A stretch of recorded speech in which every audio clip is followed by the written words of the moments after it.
श्री गुरु भक्ति योग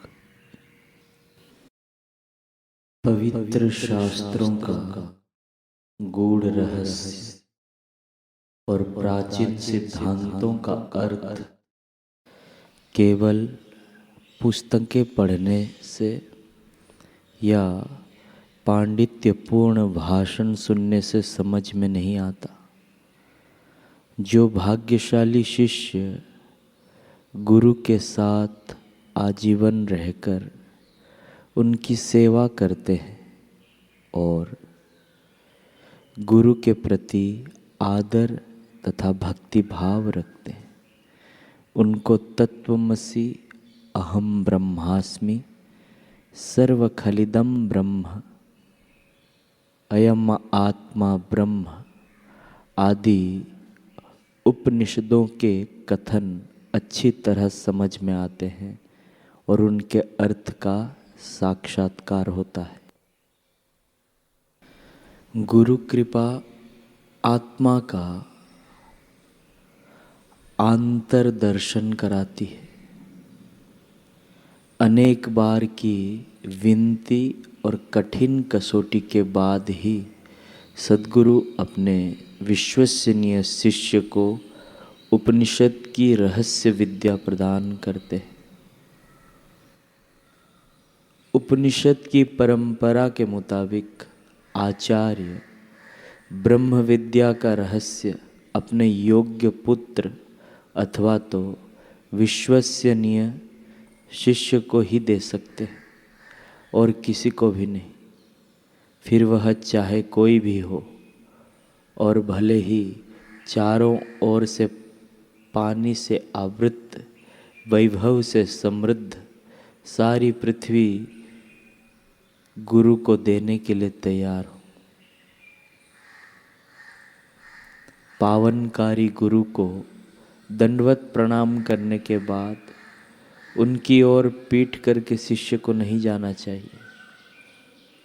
आचार्य यदि वेदांत का सच्चा अर्थ जानते हो और जीवन की विभिन्न अवस्थाओं में उसे किस प्रकार लागू किया जा सकता है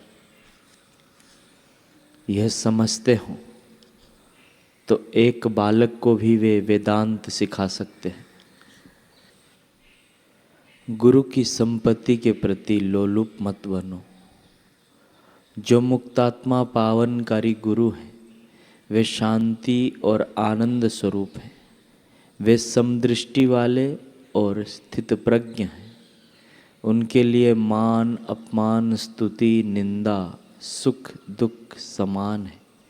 वे काम क्रोध लोभ मद और मत्सर से मुक्त हैं। उनको रुचि अरुचि नहीं होती, उन्हें कोई आसक्ति नहीं होती। वे बालक जैसे निर्दोष फिर भी ज्ञान के भंडार हैं। वे अपनी उपस्थिति मात्र से या कृपा दृष्टि से ही शिष्य के संशय दूर करते हैं। गुरु प्रसाद से जिनका अंतर शुद्ध हो चुका है, बाह्य शुद्धि उनके समक्ष दासी बन जाती है। अंतर में यदि गुरु की सेवा हो और गुरु प्रसाद का मूल्य समझ में आ चुका हो तो उस साधक अथवा शिष्य को अन्य किसी शुद्धि की चिंता नहीं करनी चाहिए। वह जो भी करेगा वह शुद्ध हो जाएगा। जो कुछ खाएगा वह पवित्र हो जाएगा। जो गुरु भक्त है, गुरु की पवित्र सेवा से जिसका तन और मन यज्ञ रूप बन गया है, उसे कोई दोष नहीं लगता। उसके लिए सभी क्षम्य है। जिसके हृदय का अधिकार गुरु भक्ति ने ले लिया है, उसे तीर्थाटन से क्या काम, उसे मंदिरों में जाने की क्या आवश्यकता।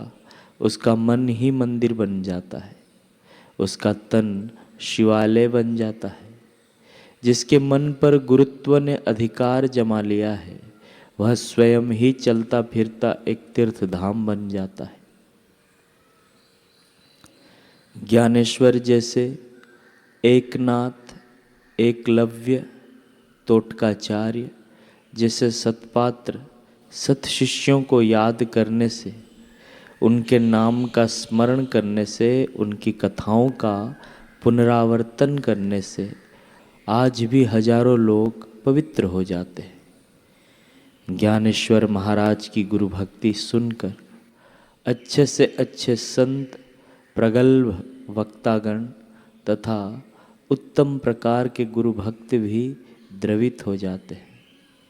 वे ज्ञानेश्वर महाराज धन्य, उनका अंतःकरण धन्य है, जो गुरुत्व को झेल सका, गुरुत्व को समझ सका। अन्यथा बाह्य शुद्धि, बाहरी समझ तो ऐसी होती है मानो विष पर चाशनी का लेप। जैसे पेट क्षुधा पीड़ित हो और बाहर पेट पर अन्न का लेप कर दिया जाए, भीतर यदि काम, क्रोध, लोभ, राग और द्वेष की अग्नि हो तो बाहरी शुद्धि, पवित्रता व्यर्थ हो जाती है। गुरु भक्ति से भीतरी विकार नष्ट हो जाते हैं। गुरु सेवा से तन पवित्र हो जाता है। गुरु के कृपा कटाक्ष से मन पवित्र हो जाता है।